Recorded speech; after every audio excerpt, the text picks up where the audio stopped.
Hello dear students, कैसे हैं आप लोग। उम्मीद करते हैं अच्छे होंगे। डियर स्टूडेंट्स, स्वागत है आपका आपके YouTube channel target with Ramakant. Dear students, जैसा कि आपको पता है कि ये आपकी केमिस्ट्री के 5 चैप्टर्स हैं, ओके।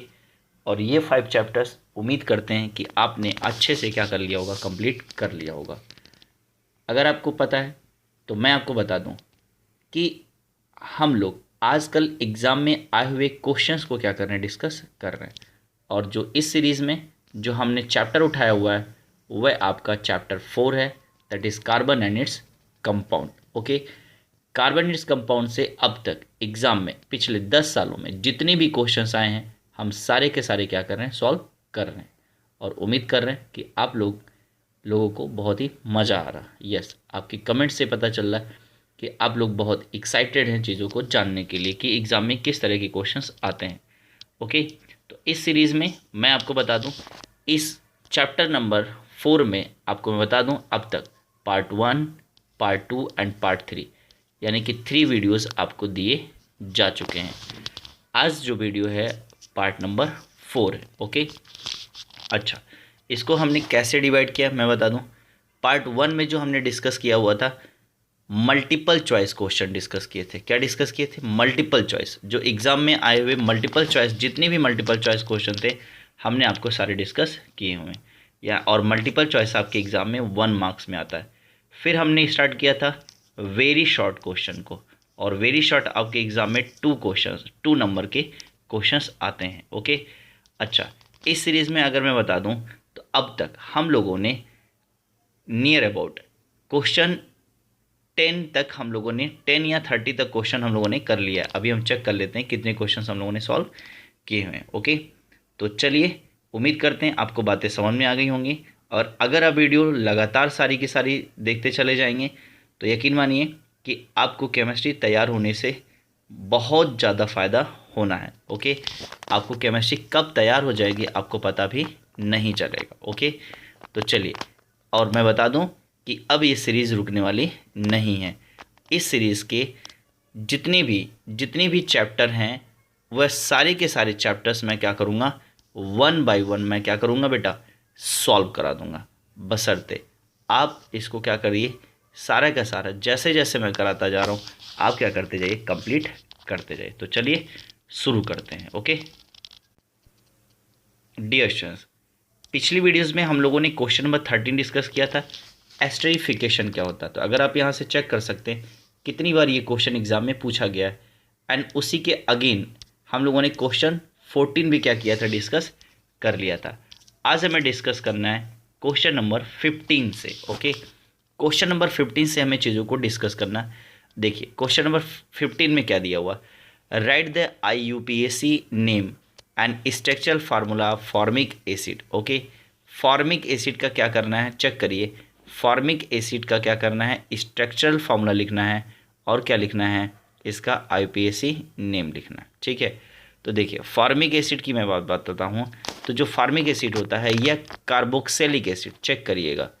यह अगर मैं आपको बताऊँ, यह दिया हुआ है कार्बोक्सिलिक एसिड, और कार्बोक्सिलिक एसिड के दोनों तरफ अगर क्या लग जाए, H और H लग जाए, कार्बोक्सिलिक एसिड के दोनों तरफ, ये मैंने बताया कि कार्बन के ऊपर डबल बॉन्ड बॉन्ड O दिया हुआ है और इसके दोनों तरफ अगर हाइड्रोजन लगा हुआ है तो उसी को क्या बोलते हैं, फॉर्मिक एसिड बोलते हैं। याद रहेगा क्या बोलते हैं, फॉर्मिक एसिड बोलते हैं। चेक करिए इसे शॉर्ट फॉर्म में कैसे लिखा जा सकता है, HC double bond O, HC double O और H, यह इसका क्या है, शॉर्ट फॉर्म में लिखने का तरीका है। देखिए उन्होंने स्ट्रक्चरल फॉर्मूला बोला है, तो इस तरह से जब भी लिखा जाएगा तो यह क्या होगा, इसका स्ट्रक्चरल फार्मूला होगा। याद रहेगा, यह इसका क्या होगा, स्ट्रक्चरल फार्मूला होगा। अच्छा, अब देखिए इन्होंने इसके IUPAC भी पूछे हैं। तो कितना कार्बन दिया हुआ, 1 कार्बन दिया हुआ, तो 1 के लिए क्या लगता है, मेथ लगता है।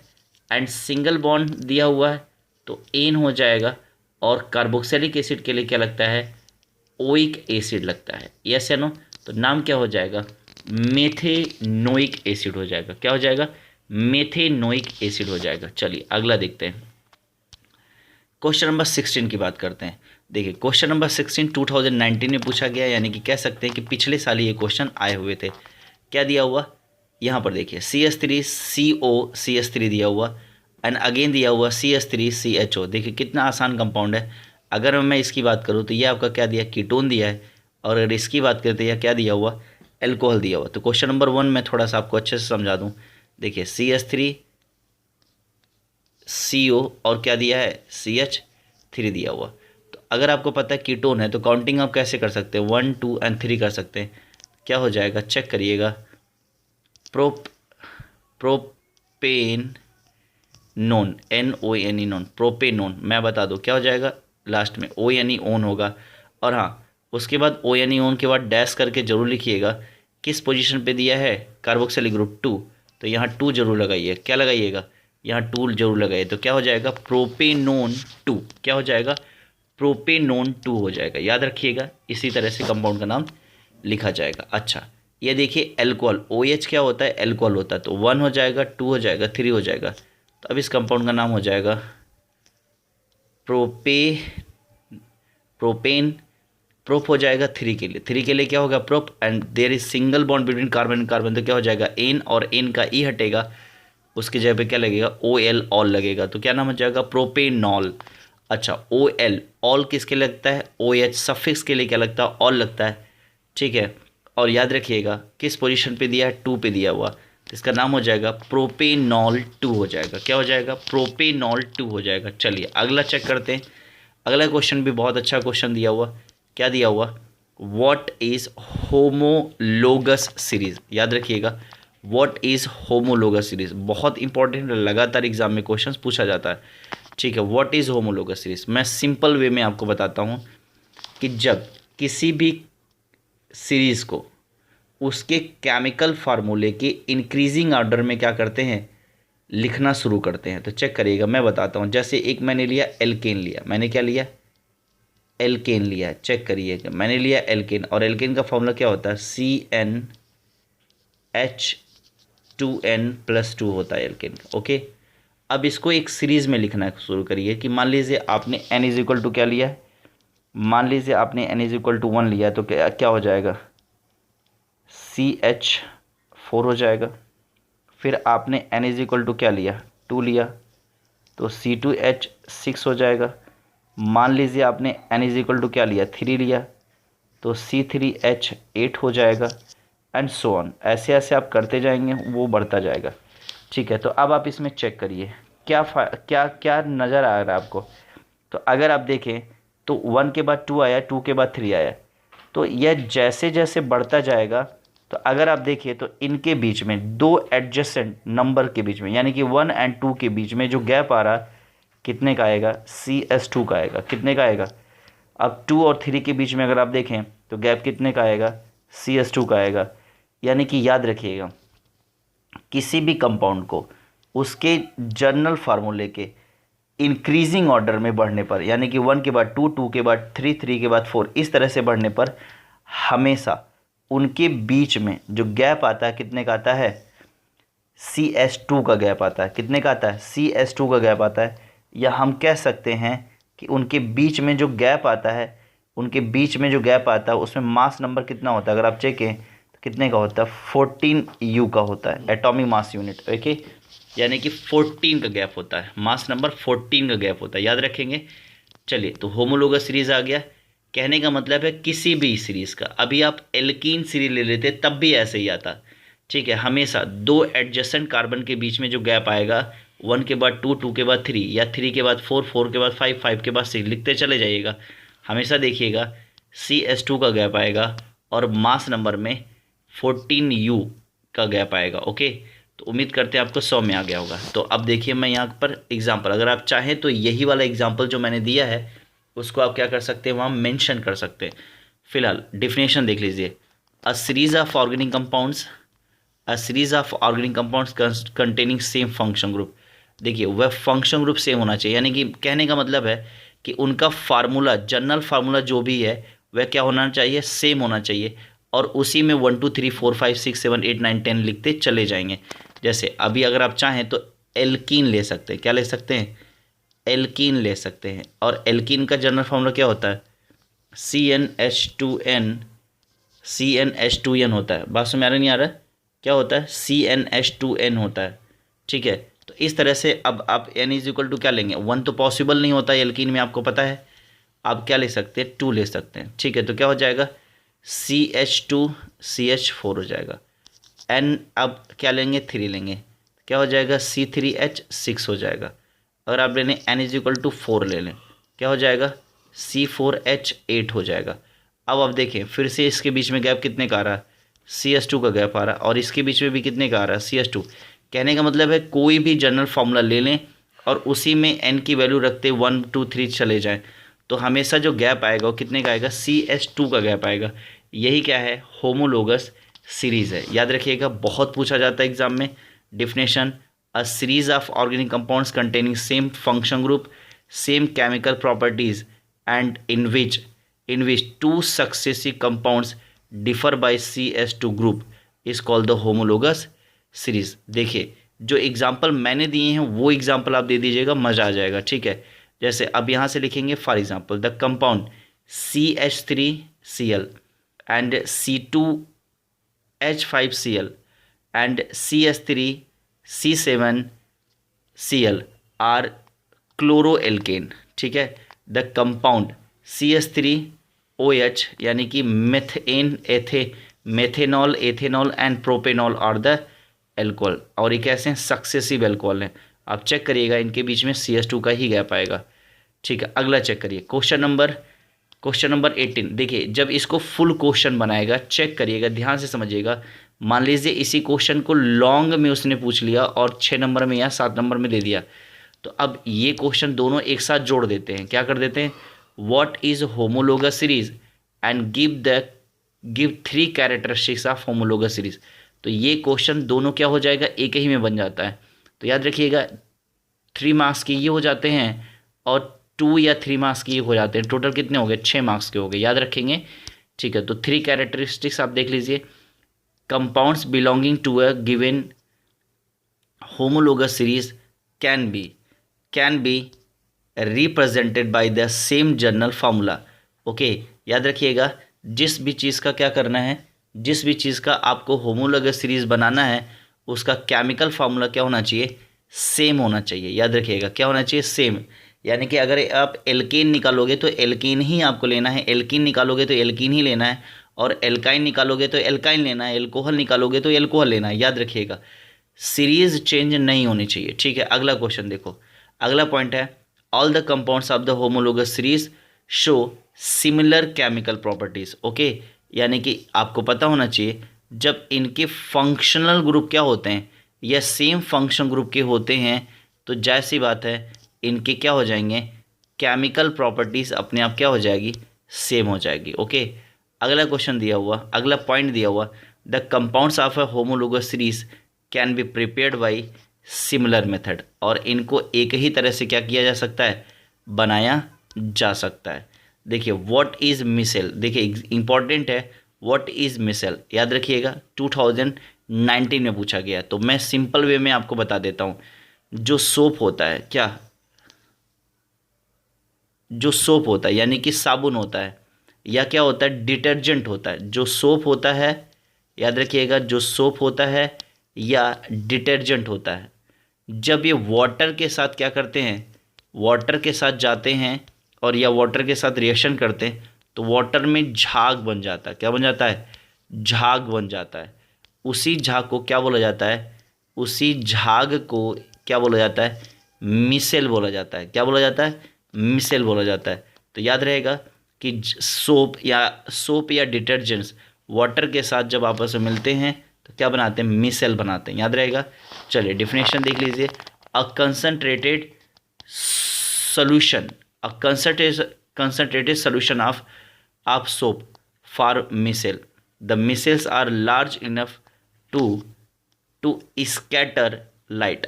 There are a soap solution appears cloudy. A spherical aggregate of soap's micelle in aqueous solution of soap is called the micelle। याद रहेगा, एक बार अच्छे से लर्न जरूर करिएगा। देखिए अगला क्वेश्चन क्या दिया हुआ, क्वेश्चन नंबर 20 दिया हुआ, write a short note on using the detergent giving example. Okay, check करिए, डिटर्जेंट से रिलेटेड क्वेश्चन पूछा गया है। एक शॉर्ट नोट लिखना है जिसमें आपको डिटर्जेंट का यूज़ करते हुए एग्जाम्पल देना है। तो आप चेक करिए डिटर्जेंट क्या होता है। Detergents having cleansing properties like soap. Detergent में क्या पाया जाता है, क्लींसिंग प्रॉपर्टी पाया जाता है। Detergent have cleansing properties like soap. Detergents from lather, देखिए डिटर्जेंट्स क्या होता है, lather. Detergents from lather with soft water as well as hard water. Detergents are better element against the soap because they do not form precipitate यानी कि scam with hard water. Okay, a detergent is sodium salt of a long chain benzene sulfonic acid or sodium salt of long chain alkali hydrogen sulfate, याद रहेगा। तो अब देखिए compound CH3 लिया गया, CH2 का होल 11 एंड CH2 का whole 10, तो याद रखिएगा। और उसके बाद क्या दिया है, CH3 दिया हुआ और ये क्या दिया है, C6H6 दिया हुआ, और यहाँ पर ये चीज़ें दी हुई हैं सोडियम सल्फेट टाइप की। ठीक है, तो अच्छा ऊपर वाले को क्या बोलते हैं चेक करिएगा। ऊपर वाले को बोलते हैं sodium n decyl benzene sulphonate. अच्छा डेकाइल कहाँ से आया, तो अब नंबर ऑफ कार्बन यहाँ पर कितना है, 11, 12 और ये क्या है 13 है। समझ में आ रहा है कि नहीं आ रहा, तो इसको क्या बोलेंगे, डेकाइल बोलेंगे। अच्छा 11 हो गया और ये 12 हो गया, ये सिर्फ 11 हो गया और क्या हो गया 12 हो गया, तो कैसे लिखोगे, CH3 CH2 का होल 11। अब देखो होल 11 इसलिए लिखा गया है, फिर क्या करना पड़ता है तुम्हें, CH2 11 टाइम्स लिखना पड़ा, तो सीधा सा सिंपल सा फार्मूला बना दिया गया, क्या, CH2 का होल 11। अच्छा नीचे चेक करो, इन्होंने क्या लिया है, CH3 लिया है, अब यहाँ से एक कम कर दिया, तो याद रखना ये जब यहाँ से कम किया है तो यहाँ CH2 क्या कर गया, बढ़ भी गया है। ओके, तो अब देखिए डिटर्जेंट्स ये तो हो ही गया है। Detergents is sodium salt of long chain benzene sulphonic acid और sodium salt of long chain alkyl hydrogen sulphate. Okay, अच्छा दो डिटर्जेंट्स के एग्जांपल्स तो अच्छे से याद करके जाना ही जाना है, इसके साथ कंप्रोमाइज़ मत करिएगा। तो कैसे याद करना चेक कर लीजिए। यह क्या दिया है, सोडियम दिया हुआ है, क्या दिया हुआ, सोडियम दिया हुआ है, और सोडियम के बाद मैं बता दूं सोडियम दिया हुआ है, और उसके बाद क्या हो जाएगा, एन डेकाइल, क्या बोला मैंने, एन डेकाइल बेंजीन और सल्फोनेट हो जाएगा। ओके, अगला क्वेश्चन देखिएगा, यहाँ पर देखिए क्या दिया हुआ, सोडियम एंड डेकाइल सल्फेट दिया हुआ। ठीक है, यह तुम्हारा क्या था, सल्फोनेट था, और ये क्या था तुम्हारा, सल्फेट था, याद रहेगा। अच्छा नेक्स्ट क्वेश्चन देखो क्या दिया हुआ, how will you convert, check करो, how will you convert ethanoic acid to methane, कह रहा है कि इससे मेथेन कैसे बनाया जा सकता है, explain with the help of the equation of the reaction involve. देखिए कहने का मतलब है कि यह आपका एथेनोइक एसिड है और उससे आपको क्या करना है, मेथेन बनाना है। क्या बनाना है, मेथेन बनाना है। कैसे बनेगा मैं बताता हूँ। देखिए सबसे पहले क्या लेंगे, एथेनोइक एसिड लेंगे। क्या लेंगे, एथेनोइक एसिड लेंगे। चेक करो, जब एथेनोइक एसिड की रिएक्शन क्या करा दी गई है, जब एथेनोइक एसिड की रिएक्शन कराई जाती है सोडियम हाइड्रोक्साइड के साथ, तो क्या बनता है, सोडियम एथेनोएट बनता है, और क्या बनता है, वाटर बनता है। याद रखेंगे व्हेन एसिटिक एसिड या ethanoic acid react with sodium acetate they form sodium hydroxide and form sodium acetate and water. Okay, हो गया कि नहीं हो गया। अगला चेक करो, अब तुमने क्या बना लिया है, सोडियम एसीटेट बना लिया है। अब सोडियम एसीटेट की रिएक्शन किससे करा दो, सोडियम हाइड्रोक्साइड से करा दो। तो जब सोडियम एसीटेट की रिएक्शन सोडियम हाइड्रोक्साइड से कराते हैं तो याद रखिएगा यहाँ से क्या निकल जाता है, CH3, और यहाँ से H+ और क्या हो जाएगा, NO- हो जाता है। तो अब यहाँ CH3 दिया है, एक हाइड्रोजन और मिल गया, तो क्या हो गया, CH4 हो गया, और यहाँ पर सारे के सारे मिल जाएंगे, क्या हो जाएगा, सोडियम कार्बोनेट हो जाएगा। क्या हो जाएगा, सोडियम कार्बोनेट हो जाएगा। तो इस तरह से ये रिएक्शन भी आपकी क्या हो गई, यह सारी की सारी रिएक्शंस हमने आपको अच्छे से डन कर दी है। ठीक है, और इस तरह से अगर आप देखें तो आपका वेरी शॉर्ट क्वेश्चंस भी क्या हो गया, कंप्लीट हो गया। ठीक है, इस तरह से अगर आप देखें तो वेरी शॉर्ट क्वेश्चन भी क्या हो गया, कंप्लीट हो गया। नेक्स्ट वीडियो में अगर मैं आपको बता दूं तो नेक्स्ट वीडियो में हम लोग डिस्कस करेंगे किसके बारे में, शॉर्ट आंसर टाइप क्वेश्चंस के बारे में डिस्कस करेंगे। और याद रखिएगा यह हमेशा कितने नंबर में आता है, यह हमेशा 4 मार्क्स में आता है। तो पहले आपने डिस्कस किया 1 मार्क्स वाला, फिर आपने डिस्कस किया 2 मार्क्स वाला, फिर अब आप डिस्कस करने जा रहे हैं 4 मार्क्स वाला। ओके, तो चल, तो अगर अब तक आपने चैनल को सब्सक्राइब नहीं किया तो प्लीज़ चैनल को सब्सक्राइब करें। और हाँ, आपको वीडियो कैसे लग रही है प्लीज़ कमेंट में ज़रूर लिख के बताइए कि क्या आपको वीडियो पसंद आ रही है कि नहीं आ रही, क्या इसे कंटिन्यू किया जाना चाहिए कि नहीं किया जाना चाहिए। ओके, और हाँ, इसके साथ साथ जैसे आप देख पा रहे हैं बाकी लोगों को भी क्या करिए, इसके बारे में सजेस्ट करिए। ओके, और उन्हें क्या करिए, शेयर भी करिए, ताकि जैसे आप सीख पा रहे हैं बाकी लोग भी क्या कर पाएँ, सीख पाएँ। ओके, तो चलिए, वेरी शॉर्ट कंप्लीट हो गया है। नेक्स्ट वीडियो में हम लोग शुरू करेंगे शॉर्ट आंसर टाइप क्वेश्चंस के। और शॉर्ट आंसर टाइप क्वेश्चंस में देख सकते हैं कि कितनी बार क्वेश्चंस एग्ज़ाम में पूछे गए हैं। ओके, तो चलिए, थैंक यू सो मच, मिलते हैं नेक्स्ट वीडियो में।